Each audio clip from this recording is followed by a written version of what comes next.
जिंदगी भर घास से काटत हमका।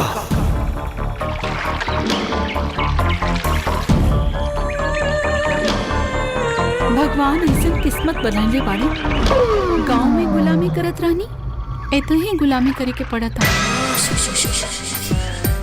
भगवान ऐसा किस्मत केहू के ना देगा।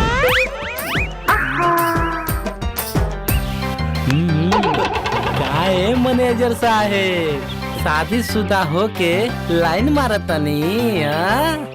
तो का करी, 6 महीना हो गए मेहरारू के नैहर गईला। तनी देख के अखिया सेक लेता नी, तनी मन के शांति हो जाओ। धोखा करता रहे जा। का करिए मैनेजर साहेब, हम जब एकरा के देखे नीनू तो हमरो मनवा में कुछ कुछ होके लागेला, आ करे जब थक थक करे लागेला। हम मन करेला नु कि एकरा के पकड़ के चबा मैनेजर साहब। अरे क्यों देख ली, चुपचाप रहो, देख के हुआ। चल चल चल चल चल। ये घर के चमक दमक देख के हम सोचा था कि कहिया ये घर पे हमनी के राज कराओ। भैया हमनी तो ऐसा सांप बनी जा जेकरा कटला के बाद लोगन के पानी भी नसीब न होके। और ये काली पांडे आज नहीं तो काल हमरा उंगली पर नाचे जरूर, और हम नचाई। और का हमने क्या खाली घर में काम करे आल बानी? अरे हमने तो घर में राज करे आल बानी। राज सबसे पहले ही दोनों बचवन के अपना रास्ता से हटावे के पड़ी। ओकरा बाद रहल बात यशोदा की, तब बचवन के शोक में तो असही मर जाए। ओकरा बाद हमर बहिन मेनका बन के काली पांडे के अपना बस में कर और सारा धन संपत्ति हमनी के नामे हो जाए। भैया ऐसा हो सकेला का? काहे न हो सकेला? अरे घर में जब से आयल बानी तो रोज सपना देखत बानी घर बाहर हो गई। लेकिन एक बात बा भैया, यशोदा दीदी के मरला के बाद उनकर देह पर जितना सोना चांदी के गहना बा वो सब हम पहिरब। अच्छा हाय देखा बउआ भइल ना, दिन पहले चाहिए। अरे पहले काम तो होवे दा, काम हो जाए तो देखल जाए। भैया बोला हमनी के पहला मिशन बा शिवा और ज्योति के रास्ता से हटावे के। बिहने दूध में जहर मिला के ओकनी के पिला देंगे। आप तहार दोनों बच्चा बड़ा हो गए सोदा, अब ये दोनों जाने की स्कूल भेजल जरूरी बा। बेटा स्कूल जाएगी ना?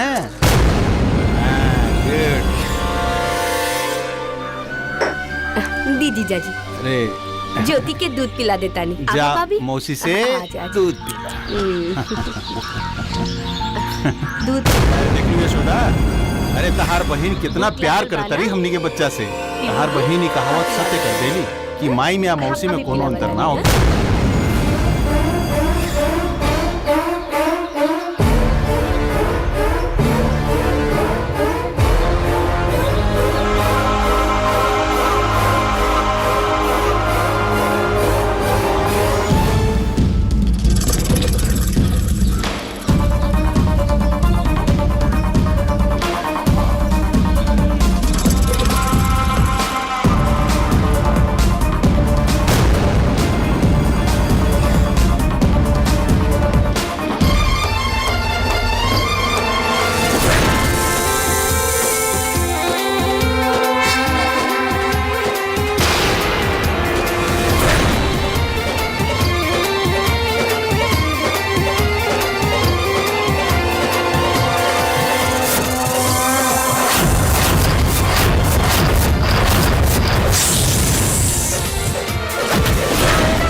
इतना बड़ा सांप आज तो हमनी के और हमारे बच्चा के डस ले रहे।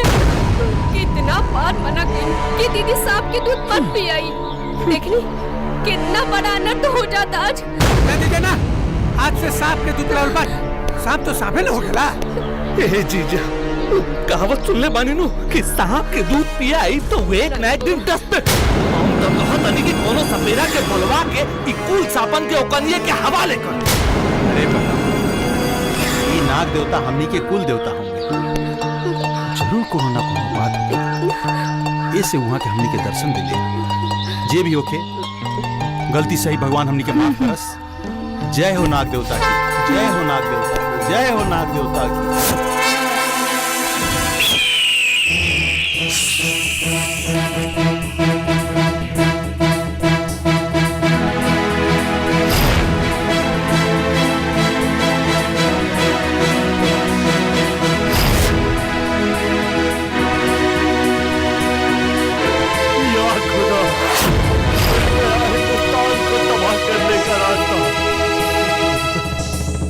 बेटा राशिद, बोलिए अब्बा जान। अब इस दुनिया का सबसे बड़ा आदमी बनने से हमें कोई नहीं रोक सकता। हमें इच्छाधारी नाग नागिन का पता चल गया।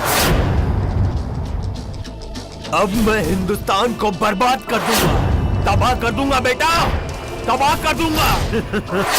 लेकिन अब्बा जान, आप इतने बड़े हिंदुस्तान में उस इच्छाधारी नाग नागिन को आप कैसे ढूंढ पाओगे? हिंदुस्तान में एक छोटा सा राज्य है बेटा, झारखंड। वहीं इच्छाधारी नाग और नागिन हमें मिलेंगे। अब मैं हिंदुस्तान जा रहा हूँ बेटा, उस नाग और नागिन को लाने। खुदा हाफिज बेटा। खुदा हाफिज अब्बा जान। आज तब बाल बाल बच गई भैया। पता ना वो सांप कहाँ से आ गई और हमने की प्लानिंग पर पानी फेर देलस। जायदा जान बचल तो लाखों पैनी। रउआ लोगन की जान की चिंता बा, हमरा दीदी के हार की चिंता बा। पता ना दीदी के हार हम कहिया पहिरब। इनका की देखा सोना रहा गइल आ कोयला पर छापा। नहीं कुछ समझ में नहीं आवत। हमने के जान जाता नहीं, इनका हार में प्राण लटकल बा। अगर दोबारा बोलूं ना हार के बारे में तो मार के मुंह में फोड़ दे। जायदा भैया झगड़ा मत कर। अरे भैया, एगो बहुत बड़ खुशखबरी बा। का भुलावन का? आज पूरा परिवार जे बानू देवघर जाता और हम ई गाड़ी के ब्रेक फेल कर दे। आज ये पूरा परिवार के कहानी खाता। शाबाश, अब बुझाता कि तू हमारा असली भाई हो। इतना अच्छा तो काम कर ले बारा। काली बिहान की बात पूरा प्रॉपर्टी पर हम के राज होई। ये भाई बात। मैनेजर साहब। जी मालिक जी। फाइल पर साइन कर देनी है। फाइल ले जाके धनबाद पहुंचा दी। हम जाता नहीं देवघर, रहुआ दोनों जने चल जाए पलामू। वहाँ से हिसाब किताब जोन भी हो के हमरा के फोन करी। हम फोन में समझा दें कि आगे का करे के बटे। मालिक हम जाता नहीं। प्रणाम प्रणाम। क्या बात बस सारा गिरोह यहाँ भोरे भोरे खड़ा बा। अरे जीजा जी, अभी घर के जिम्मेदारी हमारे के बा। बिल्कुल। यहाँ से काम थोड़ा ना चली। आज्ञा दी ना, हमनी खातिर का आदेश। अब रहुआ लोगनी की हम का आज्ञा दी। ये घर राउर लोग के बा, हमनी के देवघर जाता नहीं। 2 दिन के बाद लौट के अच्छा, तब तक लिए घर के सारा देख रेख रहुआ लोगनी के करे के बा। आप आराम से जाइए। घर के सारा जिम्मेदारी हमनी के बा। घर के बाल बाका भी नहीं। आई दीदी, गाड़ी में बैठ। चली चली दीदी बैठ गाड़ी में। अरे दीदी पहले तू बैठ। देख लो अपन भाई लोग के ना रखे के आज ये सारा जिम्मेवारी लोग निभावता कि ना। हाँ ठीक बा। खूब बढ़िया से ध्यान रखिए लोग। By by. बाय बाय जीजा जी। हमेशा की खातिर।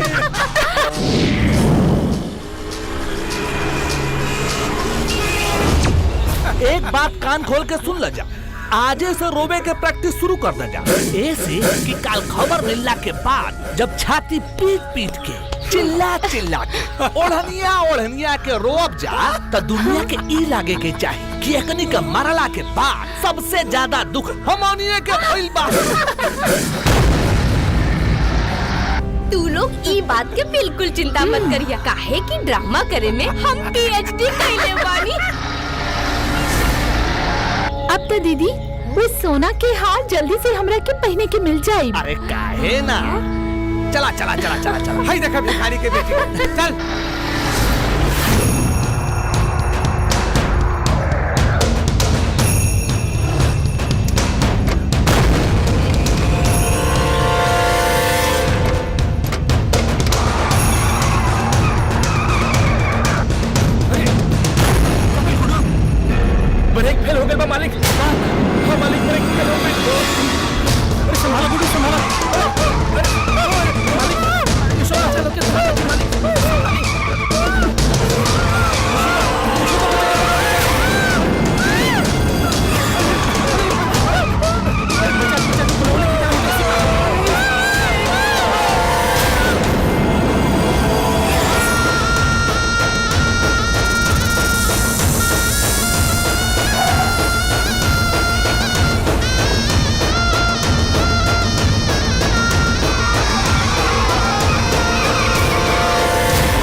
हाँ मालिक, सब ठीक हो गए मालिक। हंस ना, हमनी के इस सब नाग देवता के आशीर्वाद। नाग देवता।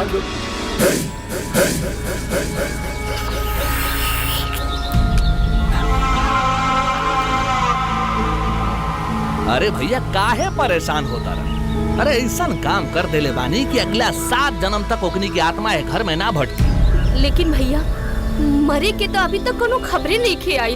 मर त गइल हुई सन्ना, हमरा तो बड़ा डर लगता। बुलावन पाड़े हमार नाम हो, हमार काटल पानियो ना मांगेला। सही अभी तक उन लोग के राम नाम सत हो गए होगी। अरे भैया नाम ले ला, हो देखा लाश हाजिर हो गई। देखा देखा देखा आगे लाश। कावन, गाड़ी तो सही सलामत लोग। दीदी ओ भैया ये तो साचा हूँ जिंदा बाड़न सो, लेकिन ये बात कैसे गिलन सो? आओ यशोदा आओ।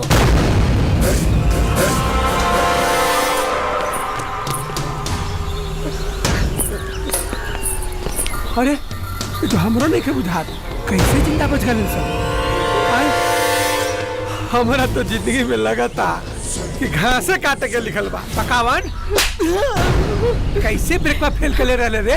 भैया हम तो साचा हूँ ब्रेकवा सही में फेल कैले रहनी, लेकिन ये सब कैसे बच गइलन सा ये तो हमरा खुदे नहीं के पता चलो। का जाने भगवान का कर देले। लेकिन भैया एगो बात तो तय बा, ये कोल्हन के मौत ना हमरे हाथे लिखल बा।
कौन है रे तोनी के पता नहीं कि यहाँ बीन बजावल मना बा?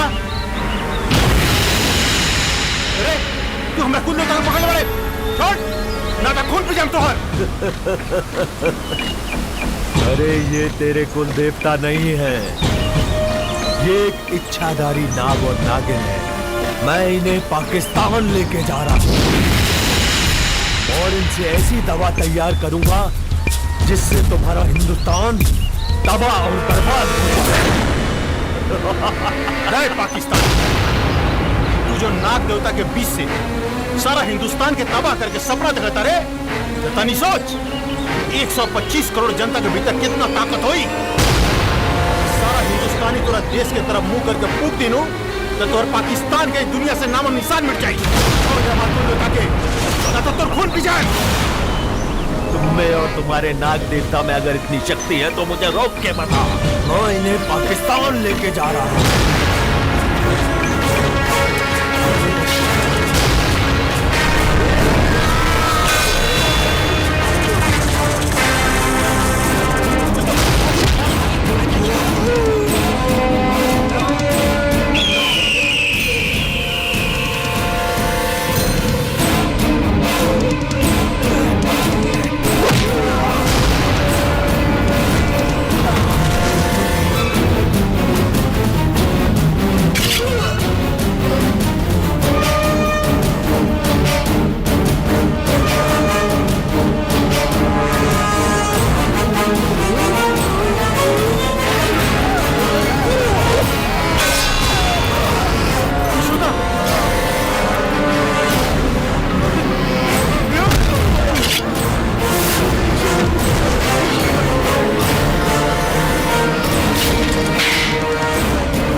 आई हो दादा, अब का होगी?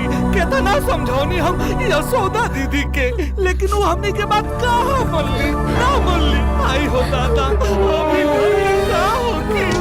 हे भगवान, बाल बच्चा सब टूअर हो गई बड़े सब। हमार लड़का सबके टूअर मत बोला भैया। अभी ओखनी की मौसी जिंदा भी है। मौसी भी तो महतारिये न हो खेली। दीदी नहीं की तो का भाई? अभी हम तो जिंदा बानी नु। हम आप जिंदा रहते ये बच्चा लोग कबो अनाथ ना होगी। मलकिनी के मरले 13 दिन भी ना भाई, और एकनी के जाल बिछावल शुरू कर देला सन। भगवान एकुल के कब माफ ना करिया। पिलुआ भरी एकुल के पिलुआ। ए सनीचरी, अब हमार जीजा जी के सेवा के करी। हमने के जीजा जी तो भरल जवानी में बेसहारा हो गई नी। छोटे बच्चा के कौन खियाई, कौन पियाई, कौन सुताई? आयो दादा, ऐसा काहे बोला था भैया? जीजा जी के हमरा रहते ये घर के खुशी केहू नहीं के छीन सकत। अगर जीजा जी चाहिए तो हम इनका दोनों बच्चा के मौसी से महतारी बने खातिर तैयार बनी। एकदम सही बात हो।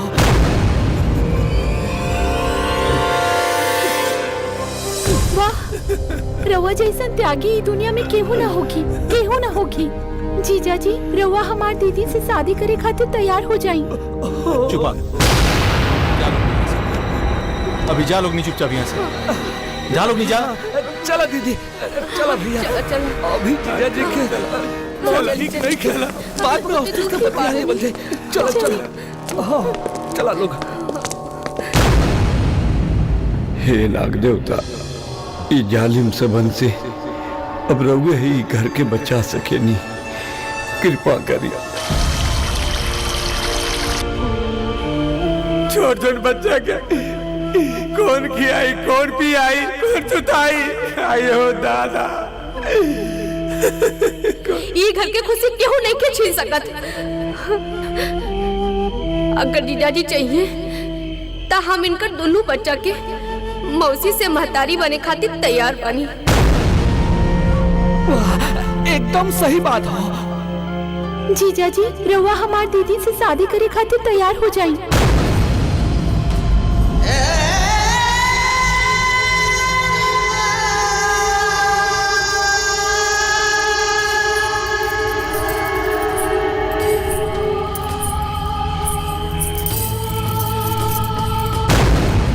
जीजा जी ये का हालत बनवले बानी?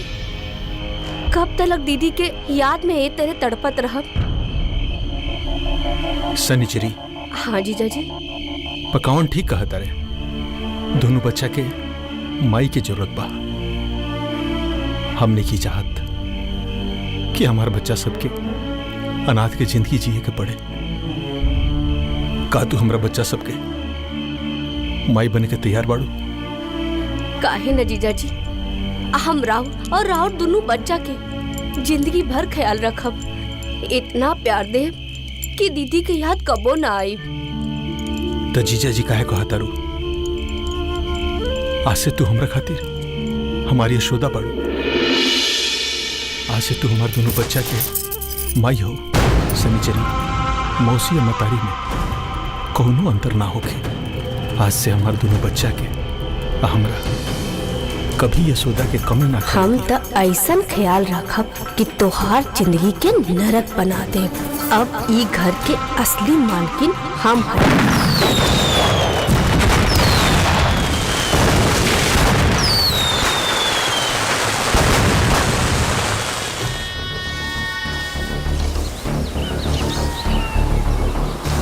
हे भगवान, कैसन जमाना आ गई।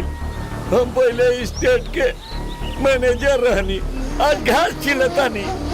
कार्य असिस्टेंट में कहाँ बने रे? हम एने बानी मैनेजर साहेब। काहे चिल्लात बानी? का कही, कबो हम स्टेट के मैनेजर रहनी, अते असिस्टेंट मैनेजर रहनी। कैसन भगवान समय बदल दिलन कि आज हमनी के घास काटत नहीं। हौ देखो, गोबर काढ़े वाला अनपढ़ गवार अब स्टेट के मालिक हो गइल बा। उल्टा पेपर पढ़ता, उल्टा।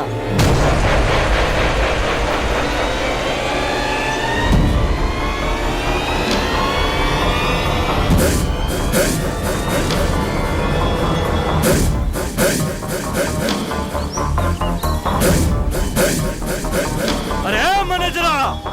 जी सरकार। एने आओ। आगे नहीं सरकार, आगे। हाँ बोली सरकार, बोलल जा। का हाल बा देश की? सरकार, पेपर रहुआ पढ़ता नहीं और देश के बारे में हमरा से पूछता नहीं।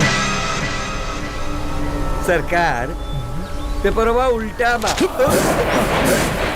ये हमार मजाक उड़ावत। आता ना जूता मारम के कपार पर से केस उड़ जाए। ले पकड़, पढ़ कर सुनाओ।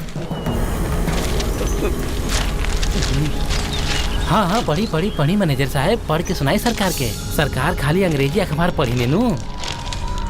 पढ़ा तरह के दो चार लपड़ दी तोरा के। पढ़ता नहीं। रामगढ़ जिले में दो भाइयों ने अपनी बहन की सारी संपत्ति हड़पने के लिए अपनी चचेरी बहन की हत्या करके अपने बहनोई से करवा दी और शादी के बाद अपने बहनोई का भी हत्या का प्लानिंग किया। पुलिस दोनों भाइयों को पकड़ के लात, जूता, डंडों से इतनी पिटाई की कि उसका हौगल, मूतल सब बंद हो।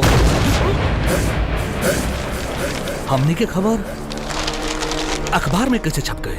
सरकार, रउआ माथे पे हाथ धर के क्रिया खा के कहता नहीं सरकार। अगर रउआ के नहीं के विश्वास तो रउआ पेपर में पढ़ के खुदे देख ली सरकार। अरे सरकार अगर पढ़ल लिखल रहती तो खुद ही ना पढ़ लेती।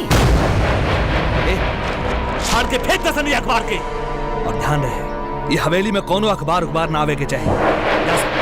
जा सना अपन काम करा सर। जी सरकार। जी सरकार। चलो असिस्टेंट।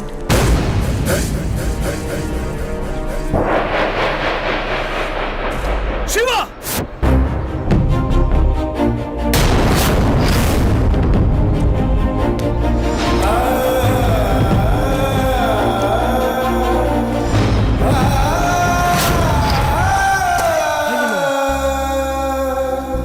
एक 1 घंटा पहले तोरा के जूता लावे के कहले रहा। इतना देर काहे भइल रे?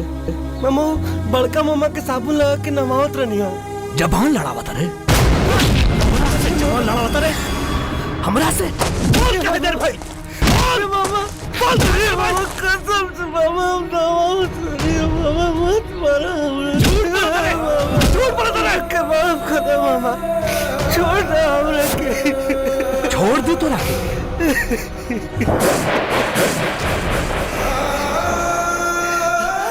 जूतवा कौन पहनाई रे? तोर बाप। जल्दी पहनाओ। हम पहना होते नहीं मामा।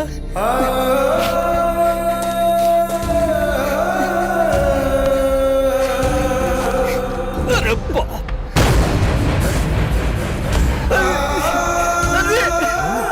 पैर में नाखून गड़ा दे ले। हाँ बोल। छोड़ दो। ई मासूम पे कितना अत्याचार हो रहल बा। जे घर के मालिक बा ओकरे के नौकर बना के रख देले बाड़े सन, और जे घर के नौकर बा आज मालिक बन के राज करता।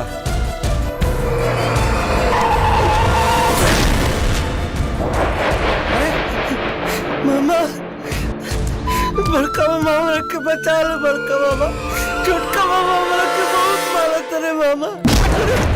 गाड़ी के टक्कर देला। आगे का अभी कर दे। आगे गाड़ी के डाले खराब कर देला। भाई बचाओ भाई, क्या भागल जाते रे?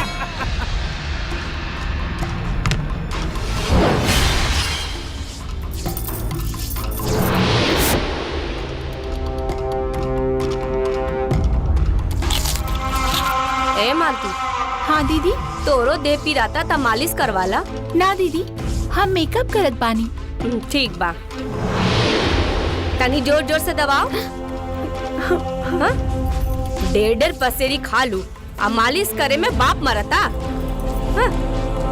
जोर से लगाओ। माई कहाँ मारू माई? माई बचाओ हमरा के माई। देखो मामा लोग हमरा के मारत है माई। कहाँ भाई देख? अरे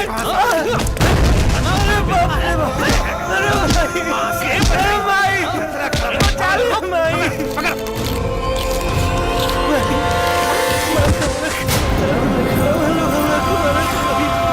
बचा लो माई। कमरा में बिना पूछे घुस के? हाँ? तोहरा के लाज नहीं की आवत? बिना पूछले कमरा में घुस गईले? हाँ? तू तेल लगावे खाए छोड़ दे। चल लगा तेल। भैया मारा एकरा के।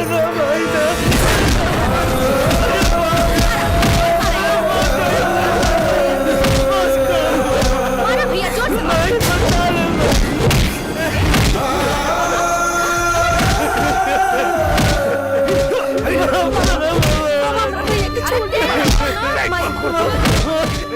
माया लगाता भाई पर। चिंता मत करा, तोनी के हम मर ना दे। और वो दिन भी बड़ा जल्दी आई। तोनी के हमनी से हमेशा के लिए छुटकारा मिल जाई। चल पैर दबाओ। हाय बनता।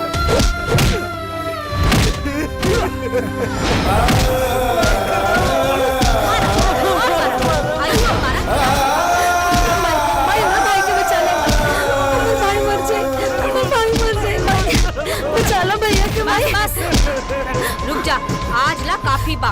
ए जोतिया लेके जो एकरा। चलो भाग यहाँ से। चल चल चल चल चल। बैठा बैठा। दीदी या जब तक एकनी के ठोकाई ना करेला नु हमार हाथ के खुजलिए ना मिटेला। अरे ये तो कुछ दिन के बाद बा। फिर ता हमेशा के लिए छुट्टी मिल जाए ये सबसे। छोड़ दे बच्चा के, छोड़ दे बच्चा के। फिर बुढ़वा से लगल बा। अरे का मरदा से बच्चा के? बुढ़वा के फिर मरमत करे के पड़ी। हमारे दोनों बेटा बेटी के छोड़ दे। काय मारता रे हमारे बेटा के? हमारे बेटा के छोड़ दे। हमारे बाल बच्चा के काय मारता रे? काय मारता रे? बचाओ हमारे बाल बच्चा के, बचाओ हमारे बाल बच्चा के। छोड़ दे हमारे बाल। बुढ़वा सड़क है, पागल हो गया। ठीक करे पड़ी।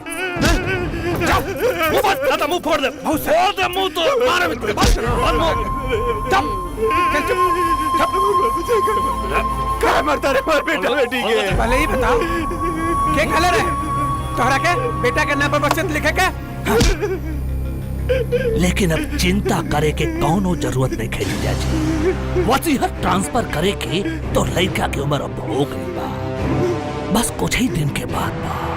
जौना दिन तो लड़का इस संपत्ति हमनी के नामे कर दी ना, वही दिन तोरा साथे साथे तोर बेटा और तोर बेटी के भी ट्रांसफर हो जाए। रे भगवान, वो दिन याद कर जब धोनी के खाए के बताना न रहे, ये काली पानी धोनी के शरण में ले रहे। ये काली पानी वो दिन बोल बना के नजर में के कहले रहे बिरनी के खोता में हाथ डालेगी, अब शरण दिला तो होगा। ये धोनी के हमारे बाल बच्चे के 20 साल से धोनी के हमरा के अपन बाल बच्चा से दूर रख ले बाड़े। रे तू दोगनी के सौतेली मतारी है, तोरा दिल में दया नहीं के। प्रेम पति है तुहार पति है तुहार। तोहरा से शादी हम तोहार लड़का खिलावे खातिर ना कैले रही, बल्कि तोहार प्रॉपर्टी खातिर कैले बानी। हमार नाम सनिचरी है, सनिचरी। जौना घर में कदम रखेली ना, वो घर में सनीचर ग्रह लग जाला। अरे तोहरा जैसा बुढ़ा से शादी करके ता हम खुद पछताता नहीं। और हाँ, अब तू तीनों जने के मिलन ना ऊपर परलोके में होगी। एक बात कान खोल के सुन ले, अगर अब की बेर चिल्ले ना तो मुंह में कपड़ा ठूस के उल्टा लटका के मारब। का बुझले? चल रहे भैया, चल रहे दीदी, चलो भाई, चल हमारे बाल बच्चा के मत मारिए, मत मारिए। धोनी के डर से बेटा के नाम से वसीयत कर देले। हमारे बाल बच्चा के मत मारिए सर। हे भगवान, हमारे बाल बच्चा के रक्षा करी। कितना मरले बड़े सामरा भैया के, बहुत दर्द होता ना भैया।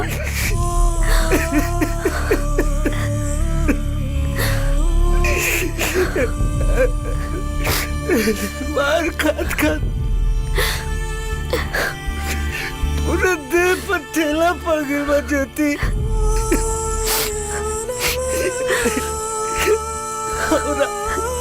हमरा अपना घाव के दर्द देखे हो। जब मेरी के तारा ऊपर अत्याचार करे सुनना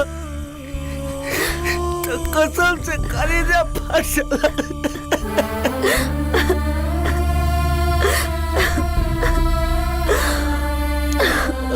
कैसे ना भागा भाई बानी,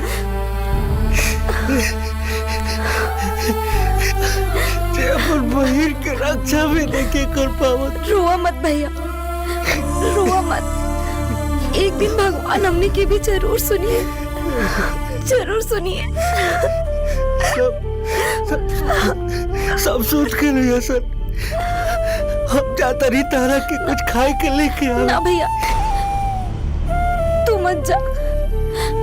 यदि केहू तारा के वजह देखी तो फिर तारा के सब मरिए सब।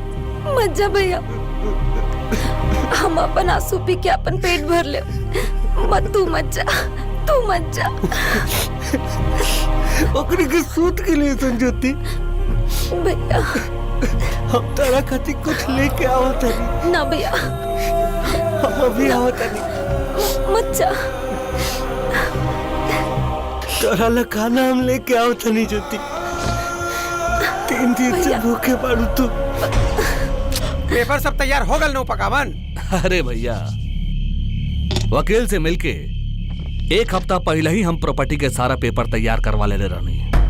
शिवा के 24 साल के होखे में सिर्फ 3 दिन बाकी रह गइल बा। 3 दिन बाद ओकर अंगूठा के निशान लेहला के बाद दोनों भाई बहन के गाड़ी में बैठा के पहाड़ी से नीचे फेंक देवे के बाद बाकी लोग यह समझी कि दोनों एक्सीडेंट में मर गए। मतलब कि हमनी के 20 साल के तपस्या के फल 3 दिन में मिल जाए। एक के मतलब इस सारा संपत्ति पर हमनी के राज हो जाए। ये कैसा आवाज आए? देखा देखा पकावन भैया देख क्या बता देखा हाँ हाँ भाई देखो घर में चोरी कर भाई देखो भैया अभी घर में चोरियों करे लगा। अरे क्या करत रही सुहानी मेरे एक करता हाथ गोड़ बांध के गतरे गतरे लोहा से दागे के पड़ी। हम चोरी ना करते रही मामा, चोटिया 3 दिन से भूखे पिया। मामा अगर हमारा के खाना ना दे बना तो हम सो ले, मगर उसका भूख हमें से बर्दाश्त ना होला। मामा 3 दिन पे खाना खैबसन तैता हवेली बिका जाई रे। आज के बाद तोहनी के हफ्ता में सिर्फ 2 दिन खाना मिली। और अरे जौन हमनी के बतियावत रही जा ते सुन ले है कहा ना मामा, हम कुछ ना सुन रही है बाबा। ना सुन ले ना मामा पक्का लेकर मुंह खुलवावे के तरीका अच्छा से आवेला। हटा चोरी करबे हमार घर में चोरी करबे बोल चोरी करे ना सीख गईले हैं। हां मार मार के अंदर ठीक कर देब हम। चोरी करबे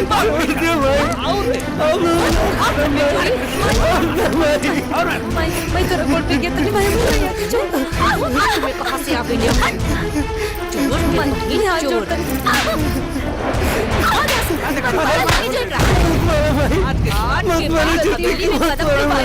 टोनी के जान से मार दे। यहाँ से काम के न काज के दुश्मन अनाज के।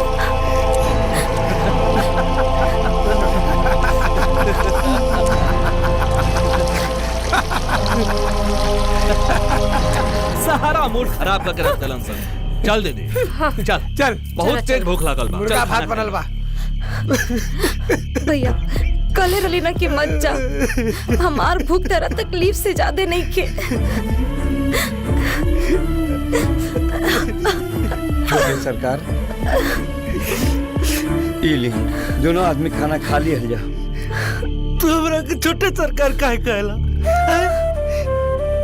ते घर के नौकर है। ना सरकार, ये घर के असली मालिक तो रउआ है सरकार। ये झूठा, बिल्कुल झूठा। ये झूठ ना सरकार, ये सच बा। ये घर के लालच में रौर सौतेली मतारी और वो दोनों मामा राक्षस हो गई बा। रउआ लोग के मारे के प्लानिंग बनौले बा। हम कहे कि रउआ दोनों आदमी एतही से कहीं भाग जाई लो, भाग जाइए एतही से ही घर छोड़ के। भाग के कहाँ जाई मैनेजर चाचा? एक मेरी भागे की कोशिश कैले रही, मामा मार के हमार टंगरी तोड़ दिलन। अब हमरी के ना बच पाई ज्योति। रउआ लोगन के केहू तरह भागे के पड़ी सरकार, ना तो कबहू भी आके रउआ लोगन के मार सकत रसन सरकार। मैनेजर चाचा सही कहता रे भैया, इजा रख के मार खाइल से अच्छा बा कि हमने कहीं दूर चल जाओ। कहीं ना कहीं केहू ना केहू हमने के जरूर मिल जाए। चला बेजा ना रह जाए। चला रउआ खाना तो खा ली सरकार, दोनों आदमी खाना तो खा ली लोगी। अतना मार खइले बारी मैनेजर चाचा, मारे से पेट भर गइल बा। चला ज्योति। हे नाग देवता, ये लोग इनके रक्षा करिए।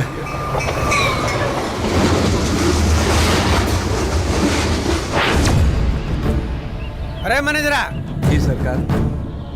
सच सच बताओ, शिवा के कहाँ भगले बारे? हमरा कहाँ पता बा सरकार, हमरा तो रउआ लोग इनके चमचागिरी कैला से फुर्सत कहाँ बा। हम तो रउआ लोग इनके मुड़ी पे हाथ रख के क्रिया खाता नहीं सरकार। अगर हम झूठ बोलत होखी तो रउआ लोगन के कोड़ फूट जाई, आग बह जाई। न माने हमार सरकार। एकरा के छोड़ा भैया, ई दल बदलुआ के का पता होगी? उ बुढ़वा के जरूर पता होगी। तू ठीक कहता रे, बुढ़वे के टाइट करके पड़ी। हाँ भैया। अरे मैनेजरा। जी सरकार। जैसे ही शिवा के पता चली हमनी के खबर करिए। चलो चला भैया। चलो बढ़िया से बारा मत कर दे, तब वो बताए कि कहाँ भागी लेवा। अरे काली पांडे, तोहार बेटा बेटी हमने के धोखा देके भाग गए। बोल कहाँ गए तोहार बेटा बेटी? भाग गए की तो निको के मार दे सन। एगो बात कान खोल के सुन ले, अगर हमार बेटा बेटी के कुछ हो गई लू तो तोहनी के जिंदा ना छोड़े। अभी तक ओकनी के मरले नहीं खींचा हमने के, लेकिन एक बात कान खोल के सुन ले, तोर जे बेटा बाना अभी तक प्रॉपर्टी के पेपर पे साइन नहीं कइले। शराफत से पूछा था ओकनी के पता बता दे, वरना एक टांगवा से ता लंगड़ कैले ही बानी, दूसर को टांगवा तोड़ के लांगड़ कर दे। ना बताए, हम चार आदमियों के ना बताए कि हमारा बेटा बेटी कहाँ गई था। बहुत अच्छा भाई कि तो जैसे राक्षस के चंगुल से उकनी के छुटकारा मिल गई।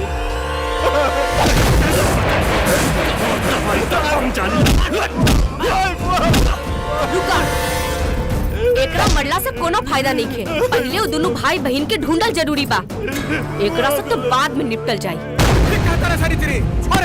पहले शिवा के पता लगाओ।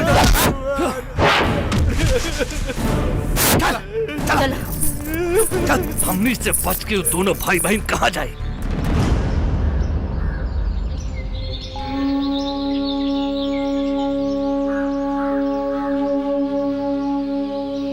भैया हमने के कहाँ चल जाए भैया? हमने के तो केहू नहीं खे, कोनो रास्ता नजर नहीं खे आवत। चिंता मत कर ज्योति, हम बानी नो,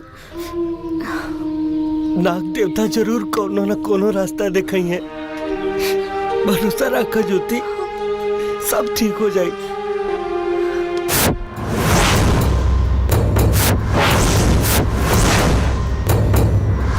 अरे जंगल में इतना सुंदर नहीं ना, उठाओ ले।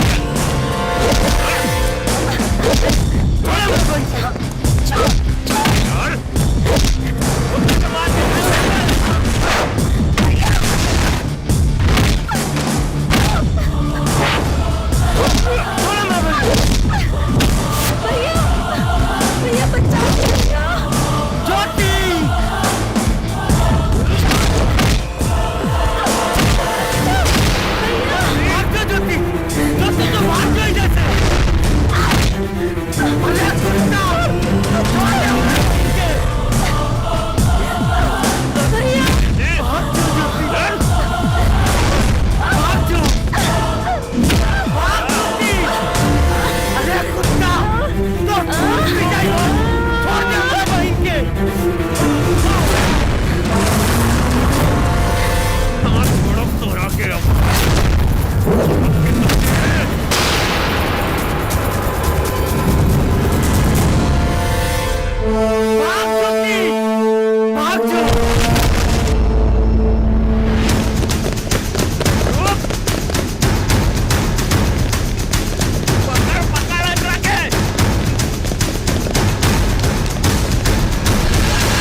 बाड़ू ना? आप सबके बहुत बहुत धन्यवाद। अरे नगीना भैया, ज्योति के हुए ये लोग, ये हालत के बनाइलस? अरे माई, ये लोग यहाँ पे नया हो, बस यही से कुछ गुंडा लोग आके एकरा के यहाँ परेशान करत रहे। बस ऐसा मार मरली ना उन लोगन के कि उनका नानी याद आ गई। तोहनी की कहाँ के बाड़ा? चाची के है जा, हम सिवा आई हमार बहन ज्योति हिया। मामा असौतेली महतारी के अत्याचार से हमने के घर से भाग गई नहीं जा। ए दुनिया में हमने दोनों भाई बहन के अलावा हमने के केहू नहीं के। ऐसा मत बोला बाबू, ऐसा मत बोला। तू दोनों जने आज से हमरा के अपन माई समझा। तोहनी के ऐसा करा, हमार घर ना एहिजा बा, ओहिजा चल के बात कइल जाए। माई कहा? अगर तू कहा तो रांची इनका घरे जाके इनका मामा मामी के ठीक करके आई का? चुप, बड़ी भचर भचर बोला तारू तू। अरे तोहरा के हाथ और लात के अलावा और कुछ आवेला का? माई, आज के दुनिया में ना लोग खाली लात जूता के ही भाषा समझेला। चुपचाप चल घर। भचर भचर कर। ए, तू का मोगा लेखा चला ताड़ा? हाँ, तनी मर्द लेखा चला। चल ऐसे।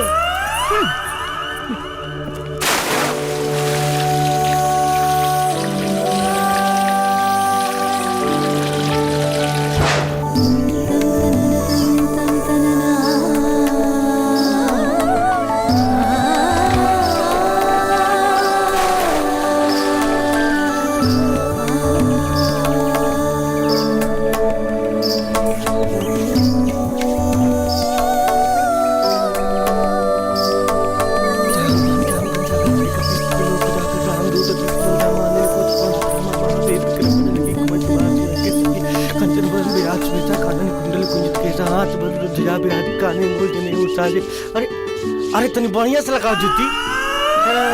लगाओ। का हो गई बा तोरा हाथ में? है लगाओ। अरे हेनिया रे, हाथ में दम नहीं काट तोरा। का हो गई बा तोरा? हम ज्योति ना नगीना है।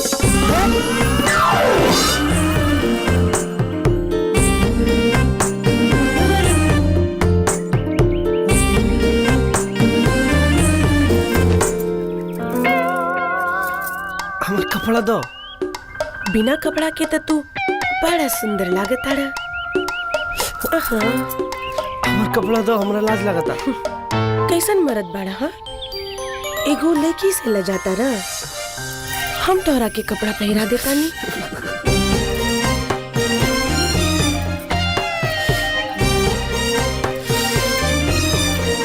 काहे का पता रहा? तारा हाथ में करंट बा, सटत तो लगता कि प्राण निकल जाई। तो सिर्फ हाथ सटने का तो तोहार ई हाल होता। सोचा जब तार से तार सटी तो तोहार का हाल होगी? हाँ बाप रे बाप, आग लग जाई, ब्लास्ट हो जाई। तो तनी सटावे ना आपन तार से तार, हम तो देखी कैसे होता।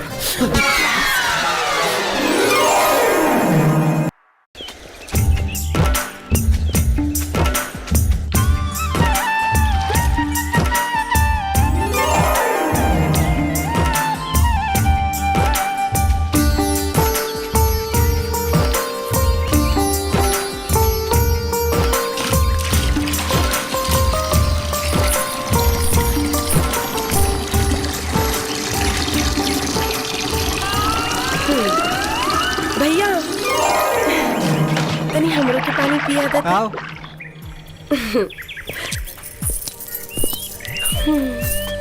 दो।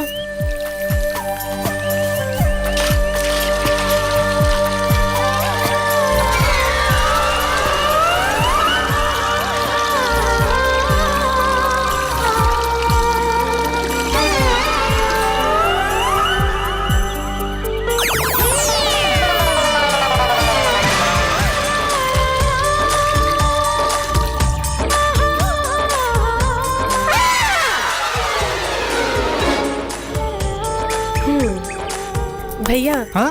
पानी और आ गई। हाँ। भैया बोल।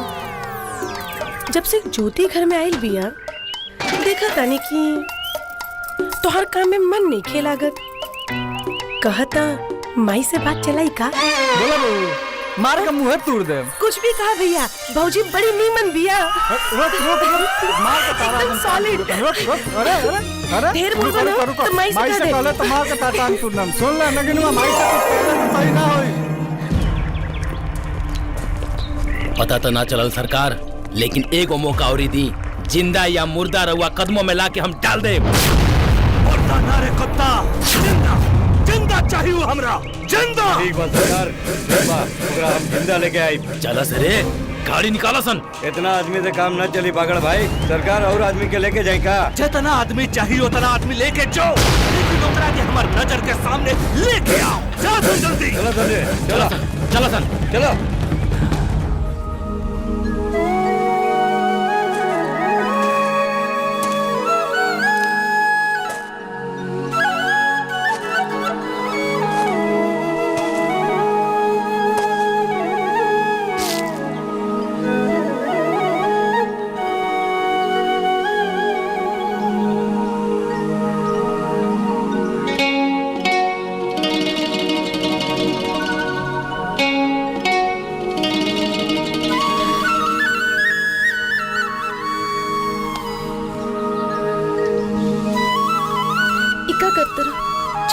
छोड़ा ना, हमरा लाज लगता। तोरा के छोड़े के मन नहीं के करत ज्योति। केहू देख ली तो का कही? जेकरा जे कहे के बाबू कहे दो, हमरा दुनिया से कोनो डर नहीं। एगो चुम्मा दो ना।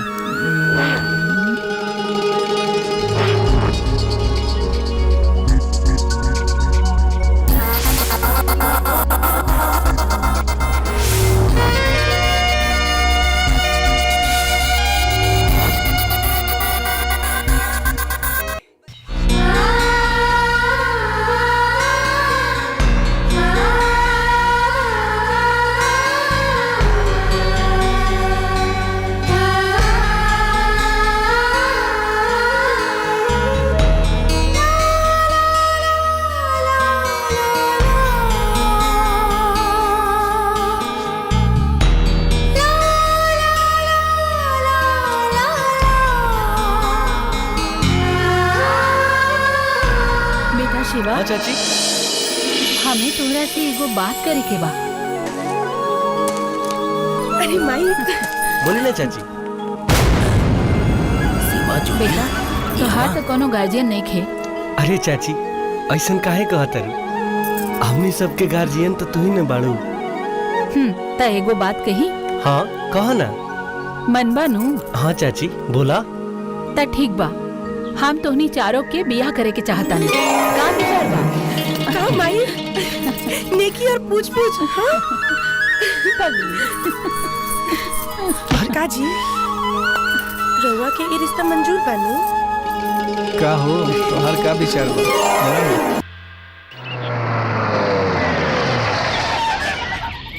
प्रणाम सरकार, प्रणाम सरकार।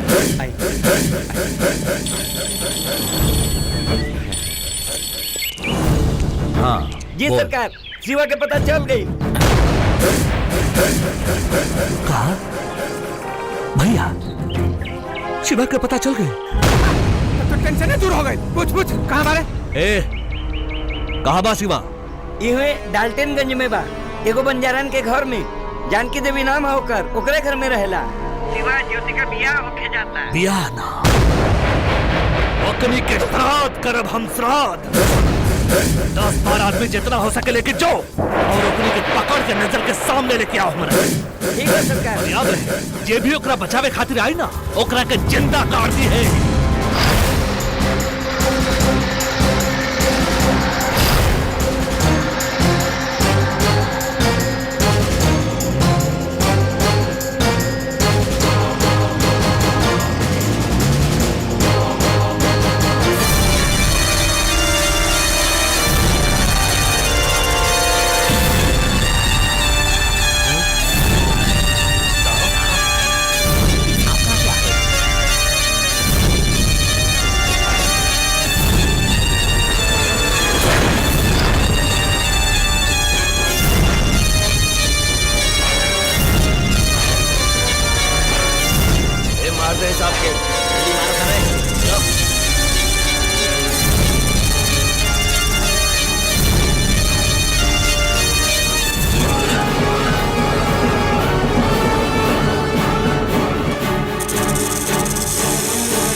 मालिक मालिक उठी मालिक।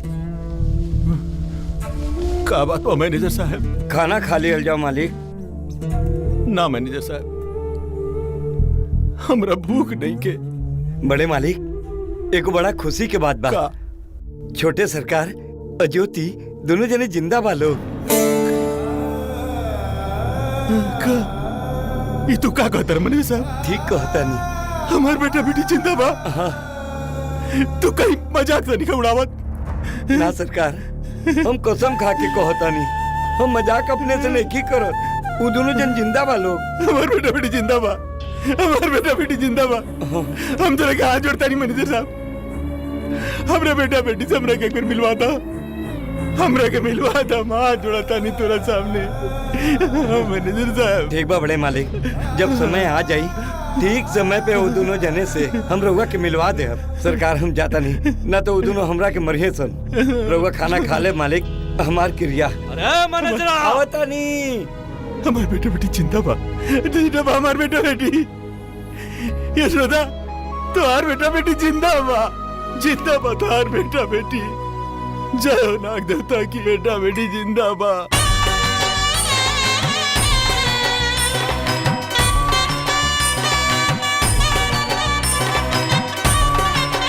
वरमाला पहनाई।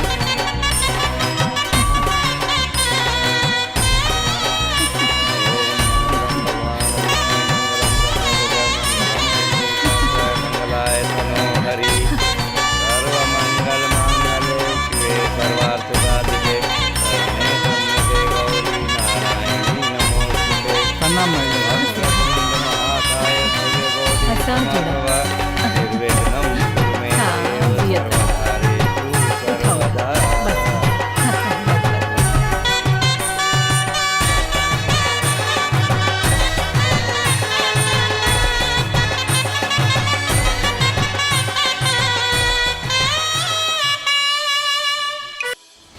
का बात करता रे?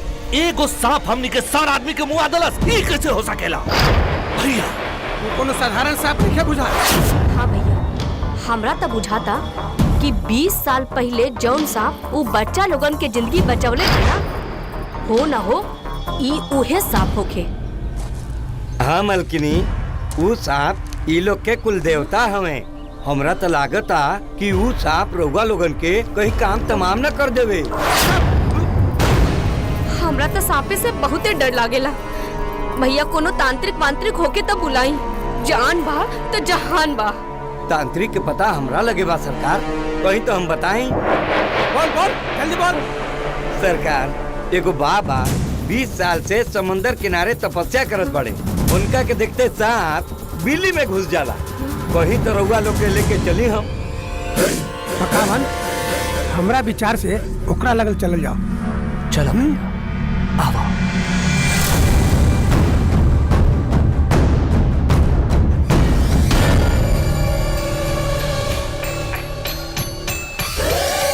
आई सरकार, ये हमें पाकिस्तानी बाबा पाकिस्तान से भाग के आइल बड़े। प्रणाम पाकिस्तानी बाबा। यह कहे सरकार उतांत्रिक। प्रणाम बाबा। इनका डर से सब सांप बिल में घुस जाला। इनमें के रउआ लोग के जान बचा सकेली। कौन है ये लोग और हमसे क्या चाहते हैं? बाबा बाबा हमनी के रांची स्टेट के मालिक है बाबा। एगो सांप के कारण हमनी बड़ा परेशान है बाबा। हमनी के जहाँ जहाँ जात बानी वहीं जा पहुँच जाता बाबा। हमने के खायल पियल हकल मुतल सब बंद हो गल बा। जब ये लोग सांप से बच जाई तो रांची स्टेट के असली मालिक के खून कई के ओकर सारा धन संपत्ति हड़प के तब मालिक बन जाई लोग। दूसरा के सामने ये सब बात कहल जाए। चल घर तुरे के बता।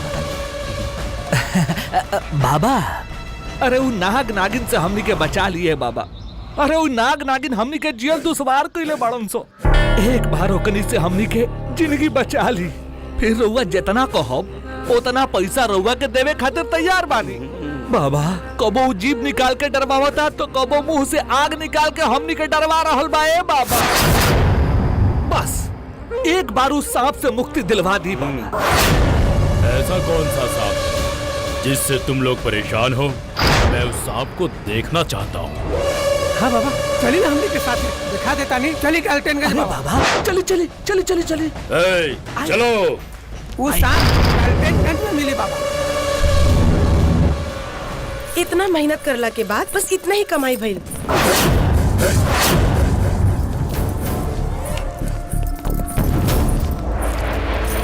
अरे कौन है लोग? अरे भांजा, हमने तहरा के कहाँ कहाँ न खोज ली, कहाँ भाग गए रहले हैं? हमार हाथ बड़ा दिन से खुजलात रहे, बहुत दिन हो गल रहे तोहर पिटाई कैला। छोड़ हमनी के रास्ता। पकड़ ला सन एकनी के। छोड़ हमने के। छोड़ हमरा बहन।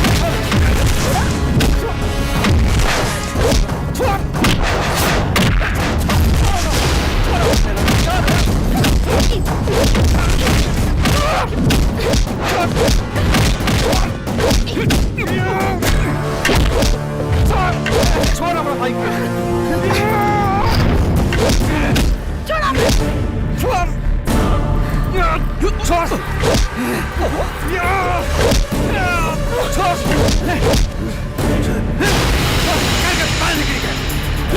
तो सबको अगर कुछ हो गई उनका खून छोड़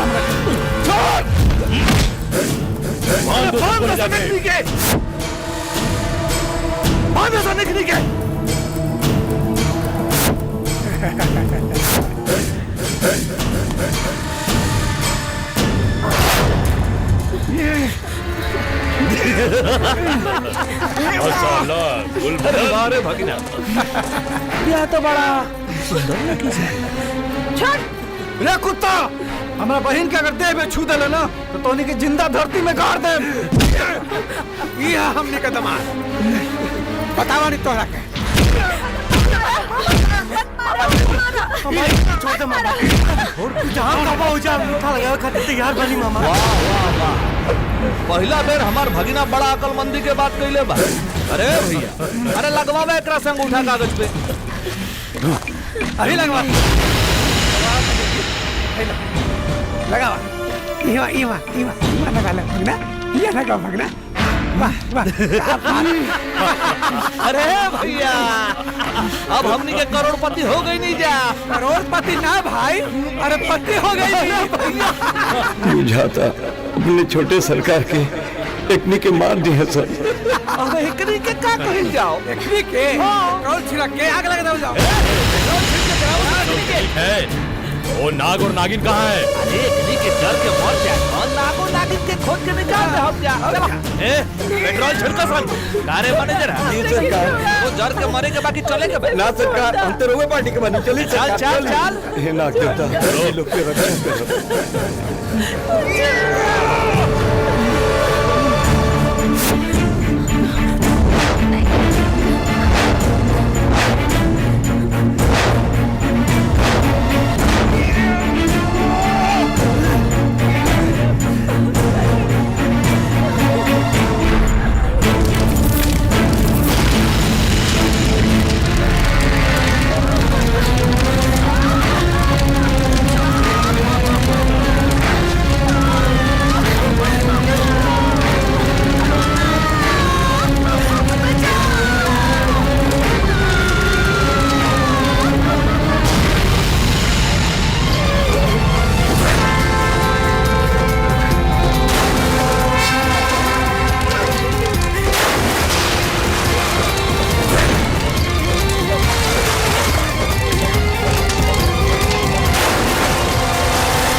अब तो अति हो गया।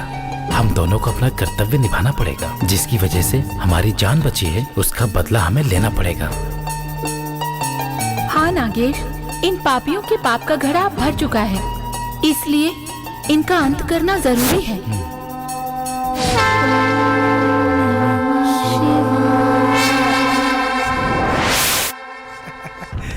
हई देखा जीजा जी, तो हर बेटा के अंगूठा के छाप हमने के ले बानी। अब तो हर पूरा संपत्ति के मालिक हमने के बानी। एगो बहुत बड़ खुशखबरी बा जीजा, तोर बेटा बेटी के हमनी के मार देनी जा। बड़ा मन रहे ना तोरा अपना बेटा बेटी से मिले के। तोरो सपना पूरा हो जाई। सपना तो पूरा होइएगा। रुक जाए सरकार, रुक जाए। और देखिए पेपर पर से अंगूठा के निशान उड़ गइल बा।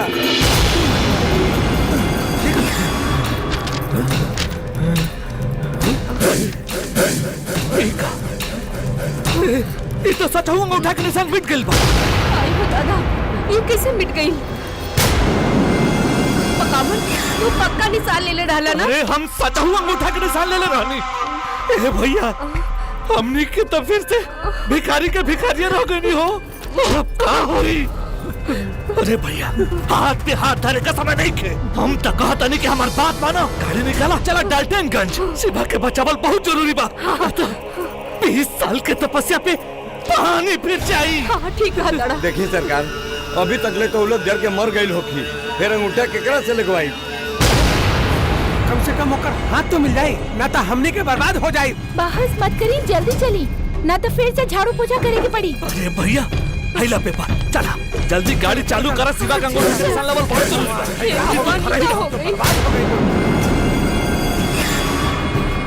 बाल बच्चों को मार देला। रवा चिंता मत करी मालिक, रवा चिंता मत करी। हाय देखी, पेपर पर से अंगूठा के निशान मिट गई। नाग देवता के सब चमत्कार बा, हमरा विश्वास बा मालिक। वो लोग जहाँ भी हुई एकदम सही सलामत हुई। जय हो नाग देवता, हमारे छोटे सरकार के रक्षा करब, हमारे बाल बच्चा के रक्षा करिए नाग देवता।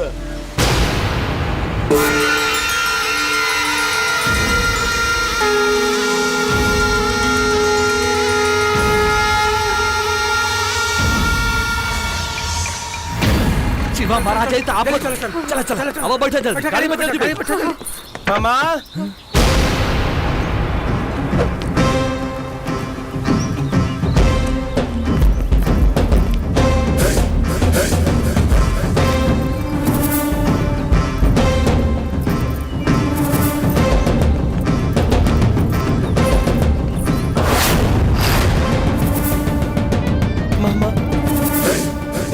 हमनी के बचा ली। अब हमनी के घर छोड़ के कब्बो न जाइब जा। पकावन, अरे कहीं सपना तो न देखा था नहीं? हाँ भैया, ऐसा नहीं बुझाता है। अरे तेरी दांती काटता। ई का दांत काटे के खेल खेला ताड़ा लोग। ई सपना ना सही है। हटा, देखा था हमार बेटा, हमार बाबू घरे आ गई। अब हम तोनी के छोड़ के कहीं न जाइब माई। तोरे बिना हमार रो रो के बुरा हाल हो गल रहे बेटा। ये क्या? ये तो हाथ पतो है।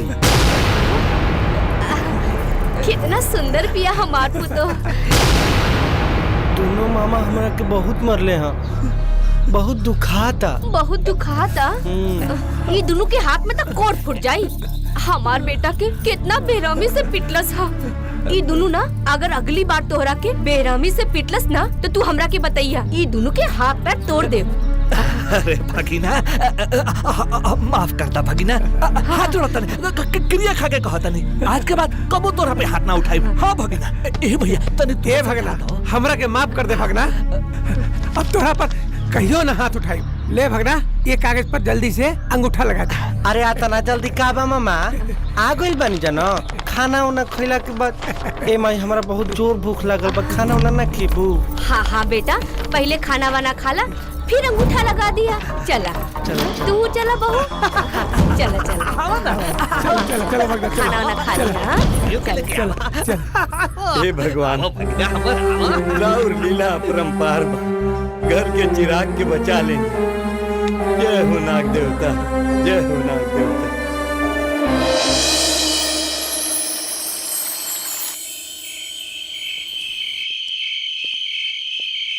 मालिक मालिक, अरे हई देखिए हम केकरा के लेके आयल बानी। उठी मालिक। छोटे सरकार।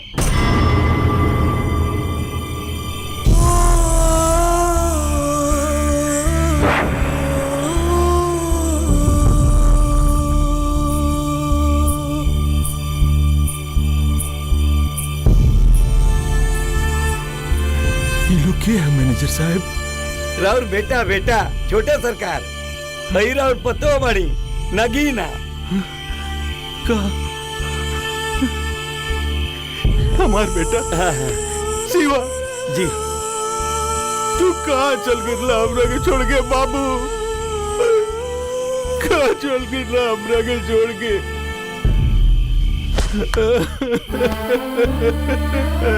कहाँ चल गिरला? हम तो रखे कहाँ ना खोजनी। 20 साल के बाद तोरा के करेजा से लगई नहीं है बेटा। करेजा में ठंडक पड़ गई। अब तू हमरा के छोड़ के कहीं ना रुझेबा बाबू। हमार बेटा अब हमरा छोड़ के कहीं ना रुझेबा। ना बाबूजी। ज्योतिया कैसन बिया? भैया एकदम ठीक बिया बाबूजी। ओकर शादी हो गई। का? हाँ।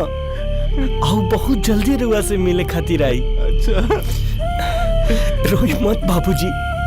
अब हम आ गिरी लो। बहुत याद आवत रहे। आज से वो चालिम से बन के रोए के दिन शुरू हो गए बाबूजी।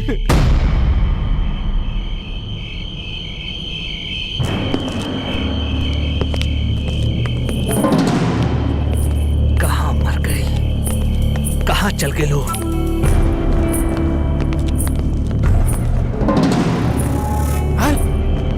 हाय का ये तो बुढ़वा के साथे लेके आ गई।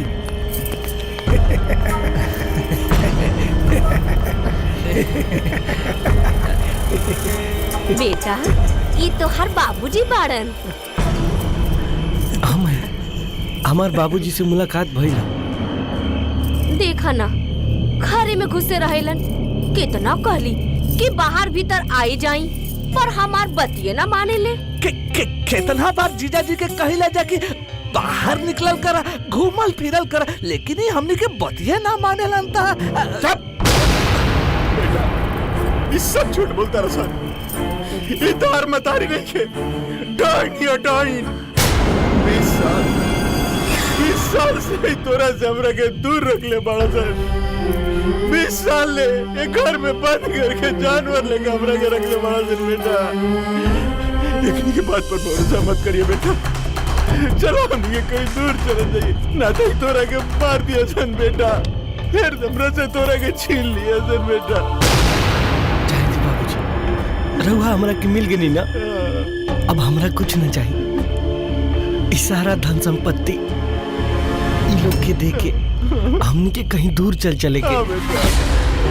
चला नगीना बाबूजी के तनी बाहर ले जाता। चलिए बाबूजी।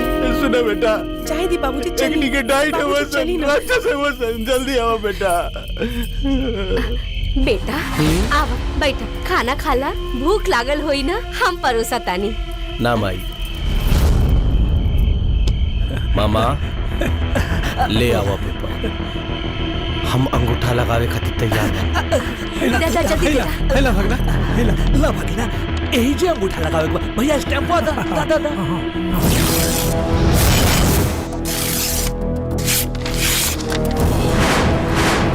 अरे ये क्या कर लेते? इतना हिम्मत कितने कागज फाड़ देले?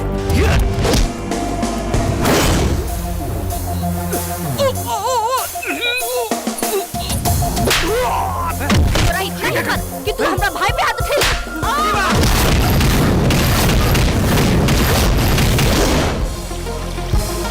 बड़े मालिक छोटे सरकार कितना सुंदर पतो लेके आयल बानी। देखला पे मियाज खुश हो जाता बड़े मालिक। जीजा जी, अरे बचा ले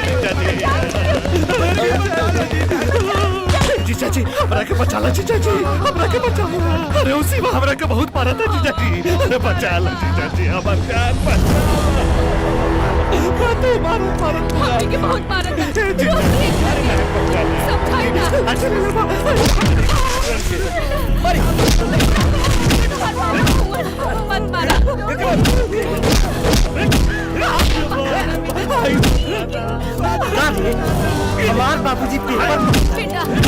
लौकत नहीं खे मामा कौन सी मामा आवाज है यही तो हमारा प्रश्न है बचाई हमने गया हम हाथ जोड़ा ताने से बचाई हमने के देखी हमारे भाई बाबा के मन में तो किया आज ला इतने काफी बाइक निके मैनेजर चाचा बोली सरकार इन्हीं के पूरा कपड़ा गहना उतार ठीक बा और वही कपड़ा दी जौन कपड़ा पहन के पहिल का मर्तबा एक घर में जा सके अगर ना उतारा सन तो घंटा मार के उतरना बुलावन बाबू जल्दी जल्दी कपड़वा खोली तो ए पकावन काटे के रे जल्दी खोल जल्दी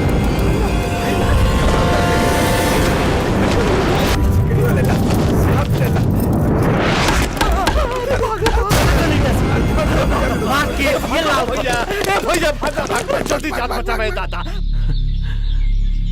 आज हमरा करेजा में ठंडक पड़ गई बड़ा दुख दिल रहा सैनिक के बेटा आज मन खुश हो गई बेटा आज तो हर माही की आत्मा बहुत खुश हो गई तोहरा के रूप में देख के बाबूजी बहुत खुश हो गई लोग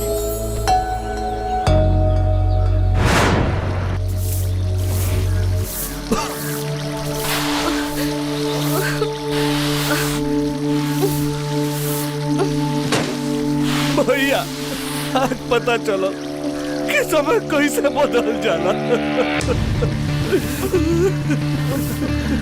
समय हमने के नेखे बदल हो पकावन हमार सीवा बदल गई पता नहीं ओकरा में कौन सा शक्ति सब आ गई कि हमने के धोबी के कपड़ा के तरफ पीट पीट के धोबिया पाट के तरफ मारला सा भैया पता लगाबा भैया काहे कि ई अपन सिवा नइखे बुझात हमरा तो बुझाता कि जैसे सिवा में केहू दूसरा के आत्मा समा गइल बा सही कहत रू दीदी सब पता चल जाई लेकिन हमरा के बहुत जोर से भूख लगल बा बहनी अरे कुछ खाना उना खिलाए भू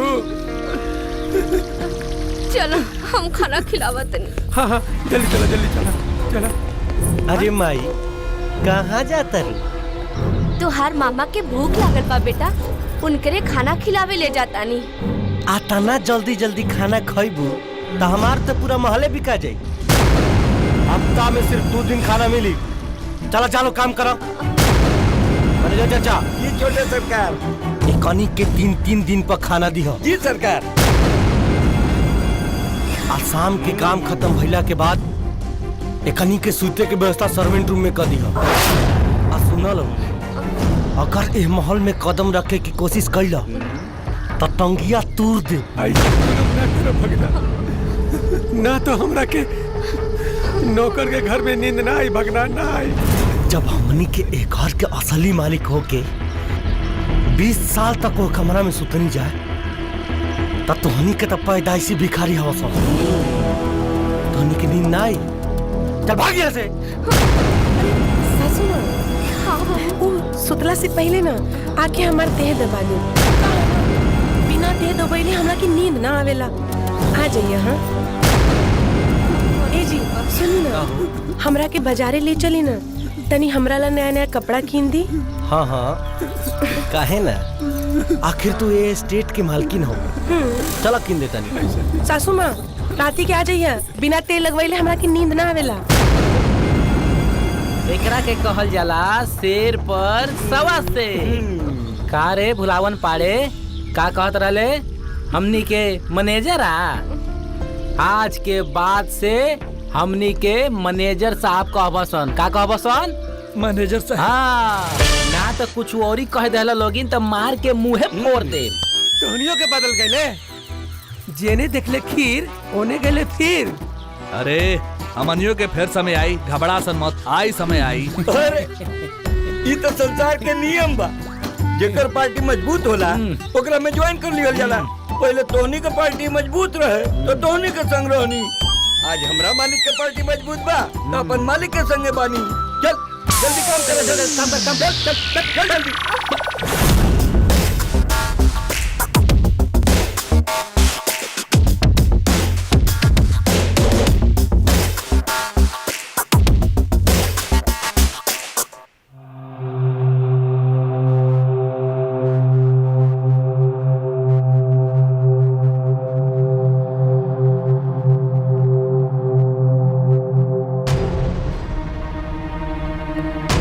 सासू माँ, ओइजा का खड़ा बानी? चले जल्दी आई, तेल लगा दी। चली, हमरा की नींद नहीं आवत, आई जल्दी।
देर से ठुसबू और तेल लगाओ में तोरा के नानी याद आवता।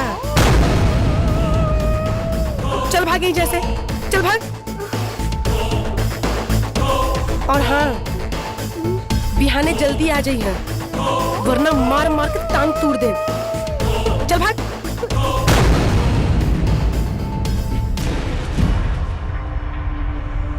तक का सोच ले बानी रउआ लोगन? हम तो कहतानी भाग जाए जा अपने गाँव। ना ही घर में इज्जत बा ना प्रतिष्ठा बा। पतो हो कि सास से दी दफावत पिया, मुंह में सतुआ सन ले बड़ा। बोलबा कुछ हो? अरे आगे सब ठीक हो जाए, इतना जल्दी हमने के हार मान ले? बहुत बेइज्जती कर लसा, इतना जल्दी हमने के हार ना मानब। तक का करबा? आज तक कुत्ता लेखा दौड़ा दौड़ा के मरला था। बिहाने चारों जने के चिता यही जा जरा दीता। हमने के चिता जरावे से पहले हम ओकर चिता जरा दे। इस तरह हाथ में हाथ धर के बैठला से काम ना चली। तो पता चला कि जोन संपत्ति बानू हमने के हाथ से निकल गए। वो सब तो ठीक बा, भूख से जान निकल जाता। 3 दिन पे खाना दे तो हम तो मर जाए। हम ना रहे भी घर में। तो का करी? हम तो हर बाप के घर जाए। भिखारी के बेटी, इतना मारम तोहरा के ना बार बार तोहर बंद हो जाए। तो मारा ना, मारा। जब तक कुत्ता जैसे लड़त रहे लालू, दम खोल करके धैर्य पड़न जा। अरे ये सोचे के चाहिए कि ओकनी के कैसे मारे के बा। कोनो उपाय सोचे के चाहिए, तो जब तक तब दम खोल दे के ले पड़न जा। हम तो सोचा था नहीं कि कोनो तरीका से आज के रात ओकनी के हम मार दी। तो ठीक कहा तेरे पकावन, ना रही बांस ना बाजे बसुली। मार दे खुद के। मार दे बकरी के।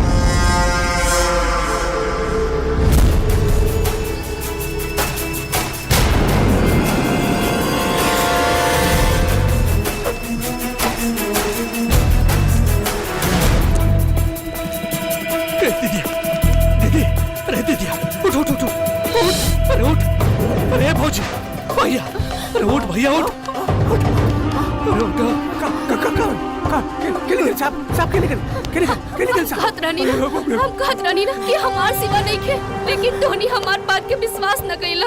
आप देख लेला अपन आँख से, विश्वास हो गइला। हम तो अभी घर में ना रहब। इतना दिन से हमने के सांप के साथ रहत रहनी। अरे चुप! ये घर खाती इतना जंजाल कहीं नहीं जा, इतना तमाशा कहीं नहीं जा। तू कहता रू कि घर छोड़ के चल जाई जा। अरे वाह, ऐसे कैसे घर छोड़ के चल जाई जा? तनिको दिमागे नहीं खे। काका ना कहीं जाए घर खाते। बतावा भैया, वो दोनों के मारत मारत लड़का से जवान कर देनी जा। और आज ये कहा तारी कि घर छोड़ के चल जा। मर जाए भी घर में कबर खोदा जाए, लेकिन ये घर ना छोड़ा। अगर ये दोनों नाग नागिन हमें असली सिवा कहाँ गई आखिर सोचा। हाँ पका, तू ठीक कहते बारे। सोच सोच जल्दी उपाय सोच, सही में असली सिवा कहाँ गई। हाँ। ए भैया, हम तक कहता नहीं कि पाकिस्तानी बबुआ से मिल जाओ, वही कोनो ना कोनो उपाय करी। एकनी के मारे खातिर चाहे हमनी के जितना पैसा लग जाए दिहल जाए, लेकिन वो पाकिस्तानी बबुआ के लेके आवल जाओ अपना हवेली में। हाँ भैया तू ठीक कहा था। तू ठीक कहते पकाओ। चला वही बबुआ यही नागिन नागिन के पकड़ के ले जाए और असली सिवा के पता लगाए। अब तो नहीं सामान जल्दी आओ, बबुआ के लेके आवता नहीं जा।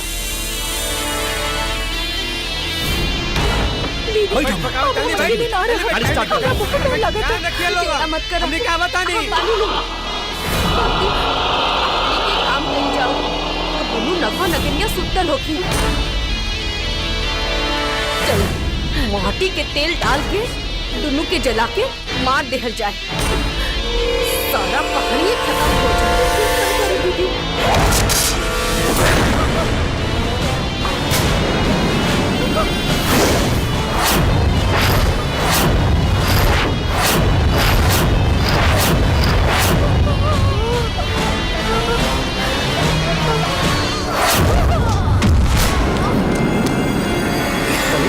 टीका हो गई लोग के, दारू तो नहीं के पी ले। उठी नाथ देवता, जय हो नाथ देवता, जय हो। और समझ में आई ये लोग के काम तो तमाम हो गई बा। हो बुलावन, अरे कहाँ बड़ा हो? क्या बात है मैनेजर साहब? तारा में रारू के और तारा बहिन के दोनों जने के साथ काट ले बा, और वो दोनों जन मर गई लोग। जल्दी आवा जल्दी। गाड़ी पीछे कहाँ घुमाओ तारे? मालती और सनीचर के सांप काटे लगे। कहाँ? ए मैनेजर साहब, ये अकरम सब गईली सन, सांप घर के सत्यानाश करके रख देले रहल। ठीक कहता है। चुप चुप चुप चुप चुप आवत। सनीची, हाय मालती, उन्हीं के छोड़ के कहाँ चल गए भैया? अरे कहाँ हो गए? बर्बाद नगमा नगिनिया हमर दीदिया और भौजाई के मार कुल कहले बाना करिया बा ओकरा के छोड़ अपना। एक एक के चुन चुन के मारब, चुन चुन के मारब हम। बताओगे भी या रोते रहोगे? बाबा अपने के बचा ली बाबा। शिवा नगीना तो नहीं चढ़ारी नाग नागिन हवे बाबा। हमार बहन हमार मेहरारू के काट के मुआ दिल से बाबा। विश्वास देखे तो हमार भाई पकावल से पूछला बाबा। एकदम सही कहता रे भुलावन भैया। कबहू शिवा नाग बन जात रहे तो कबहू नगीना नागिन बन जात रहे बाबा। अब रौरे असरा भाई पाकिस्तानी बाबा हमने के जान बचा ली, अपने की जान गई बारी जा। क्यों दोनों नाग नागिन शिवा और नगीना के भेष में हमनी से बदला ले वो तरन से।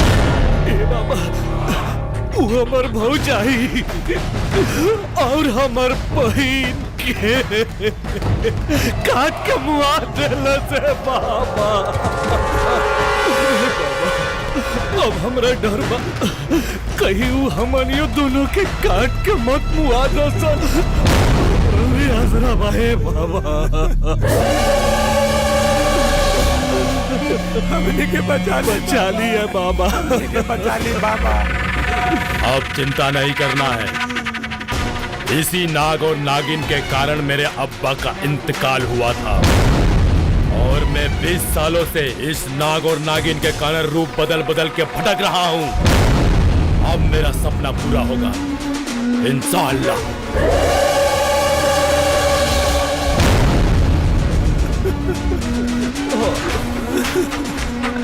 ऐसे कर बाबा की हमने के जान बचा ली बाबा, जान बचा ली। देखो बुलावन, मैं तुम्हें उस इच्छाधारी नाग नागिन से बचा सकता हूँ और तुम लोगों को शिवा के सारी संपत्ति का मालिक भी बना सकता हूँ, लेकिन तुम लोगों को मेरा एक काम करना होगा। तू हवेली अरे दौलत खातिर तो हम कुछो कर सकीला। अरे उहे हवेली खातिर तो हमर बहिन और हमर भौजाई के जान गई। बाबा कहीं ना का करे के बा कुछो करे खातिर तैयार बानी। बोले बोले छठ है और हम चाहते हैं कि घाट पर तुम लोग बम फिट करो ताकि लोगों के चिथड़े चिथड़े उड़ जाए। ठीक बा लेकिन बाबा एकरा बदला में हमनी के इनाम का सब कुछ मिल जाएगा। काली पांडे की संपत्ति और 5 करोड़ रुपए। 5 करोड़ भैया। बाबा समझे कि काम हो गए। लेकिन वो तो ठीक बा बाकी सपवा से हमनी के रक्षा के करी है बाबा। चिंता करने की कोई बात नहीं है, हमारा गरुड़ तुम लोगों की रक्षा करेगा। कहता नहीं उहे करब हम लाश के ढेर लगा दे खून की नदी बहा दे। हम सुन्नी है भोलावन भैया तू शिवा और नगीना छठ करत रंसत अपन परिवार के बदला लेवे की यह सही समय हम ब्लास्ट में वो दोनों मर जी हंसा चलावा दोनों का चिता वही जला दो। हिंदुस्तानी कितने लालची होते हैं, कागज के चंद टुकड़ों के लिए अपना ईमान धर्म सब कुछ बेच देते हैं। तभी तो हम पाकिस्तानी इनको लूटते हैं, खून की नदियां बहाते हैं। एक दिन ऐसा आएगा हिंदुस्तान पे पाकिस्तान राज करेगा।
दोनों नगमा नगनिया हाथ के बचा ले से बाबा कोनो बम ब्लास्ट ना भाई भैया एकदम सो रहा है ना, सच कहता रे। अरे कोनो बम ब्लास्ट ना भइल, वो दोनों नगवा नगिनिया छोट घाट के बचा लेवन चाहे बाबा। मुझे सब पता है, अब और कुछ करना पड़ेगा।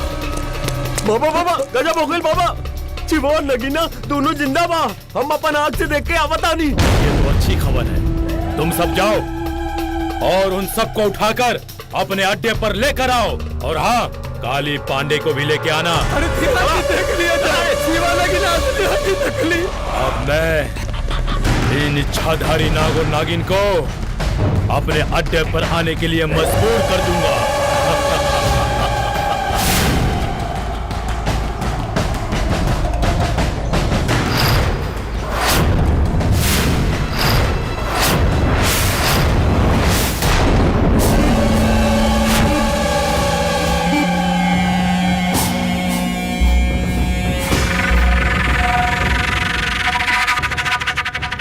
देखो काली पांडे, ये है तुम्हारे असली बेटा और बेटी। हमार बेटा, बाबूजी, हमार बेटी, हमार बाबूजी।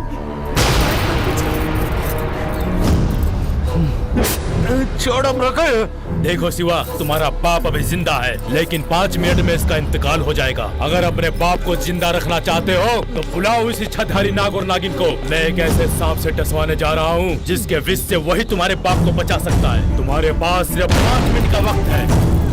ना बेटा ना, बात मत बनिया।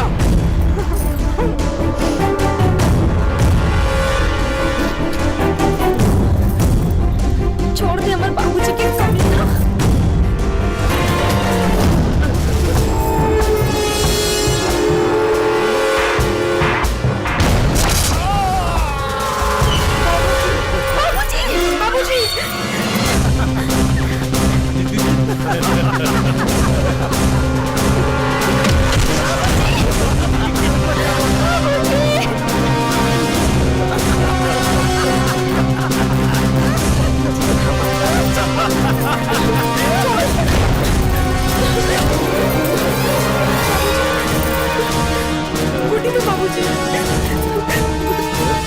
जब वो नागो नागिन इसके बेटे और बहू का रूप में आ सकते हैं तो इसका विष निकालने के लिए वो दोनों यहाँ जरूर आएंगे। सिर्फ तुम्हारे पास 5 मिनट है। बुलाओ उस इच्छाधारी नाग नागिन को, क्योंकि वही दोनों अब तुम्हारे ससुर का जहर निकाल सकते हैं।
सपना लेके आई बड़े इच्छाधारी नाग नागिन के अपना देश ले जाए के उन्हें सपना तो काल हो जाए। छोड़ दे हमारा कुल देवता के। कौन रोकेगा मुझे? मैं पहले तुम सब लोगों को मारूंगा और इस सांप को अपने देश लेके जाऊंगा। उसके बाद इसका विष निकाल के एक ऐसा जहर बनाऊंगा कि पूरे हिंदुस्तान को तबाह कर देगा। तू मुझे कहीं नहीं लेकर जा सकता, क्योंकि तेरी मौत का कारण मेरी बेटी बनेगी। तुम मेरी बेटी हो नगीना। हाँ नगीना, तुम मेरी बेटी हो। तुमको मैंने अपनी कोख से जन्म दिया है। प्रिय, पूर्णिमा की रात को हमें अपनी सर्प योनि को धारण करना होगा। नहीं नागराज, मैं सर्प योनि धारण नहीं कर सकती। क्यों? क्योंकि मैं गर्भवती हूँ। ये तो बड़ी दुख की बात है। तुम जिस बच्चे को जन्म देना चाहती हो, तुम्हारे मनुष्य रूप में गर्भ धारण करने के कारण वो बच्चा कभी सर्प योनि धारण नहीं कर सकता। उसके जन्म के बाद उसको यहीं छोड़ना पड़ेगा। इसका मतलब मैं अपने बच्चे के बिना ही रहूंगी? नहीं नागराज, मैं अपने बच्चे के बिना नहीं रह सकती। कोई उपाय बताइए ना। इसका उपाय तो शिवजी ही बता सकते हैं।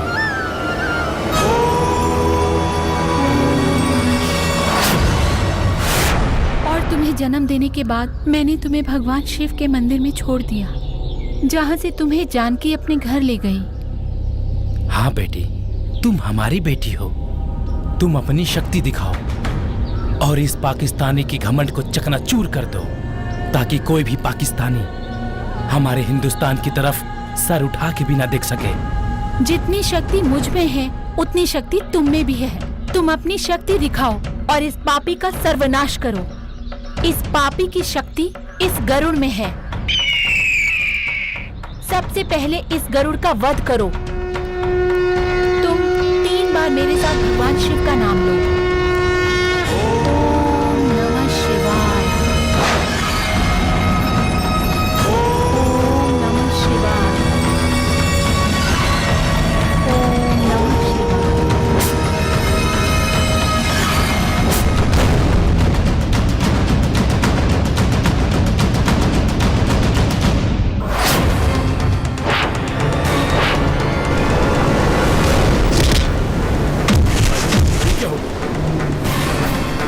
कौन हो तुम? रे इंसानियत के दुश्मन, पानी की कीमत रेगिस्तान से पूछ, नारी की कीमत हिंदुस्तान से पूछ, नगीना की कीमत अपने पाकिस्तान से पूछ। नगीना के विष से तू पूरा हिंदुस्तान के तबाह करे की सोचता है।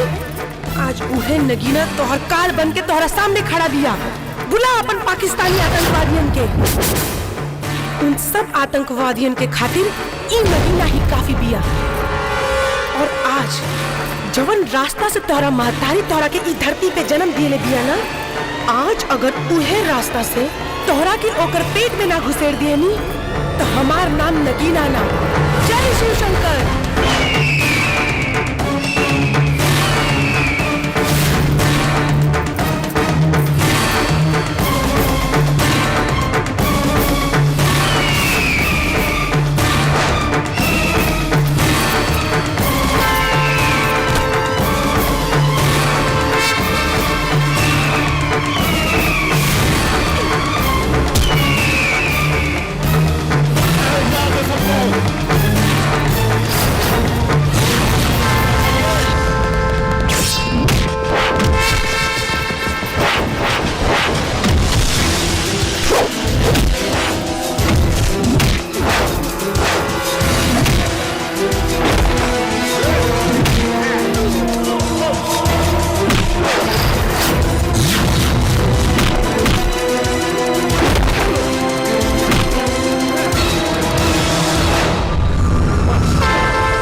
नगीना, अब मैं जा रही हूँ। तुम्हारी जिंदगी भगवान शिव सुखी रखे। बेटा, बाबूजी आओ बेटा। ज्योति, हमार बेटी ज्योति। अल्लाह देवता हमनी के फिर से मिला दे। कपो ना जाई बाबूजी। अब हमनी के कोनो दुश्मन जय हो ना करते।